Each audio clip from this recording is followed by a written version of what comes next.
আজ ভাইফোঁটা, তাই আজ কি কি রান্না হয়েছে চলো দেখা যাক। এই যে ভাত, আর আছে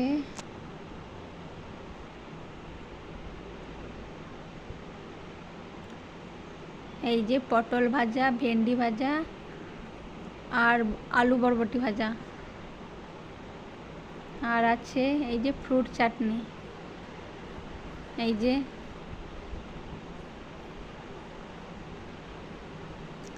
তার সঙ্গে ছিল ফুলকপি পনিরের তরকারি, এটা হলো চিংড়ি মাছের মালাইকারি, মাছ ভাজা, আর এটা মাটন।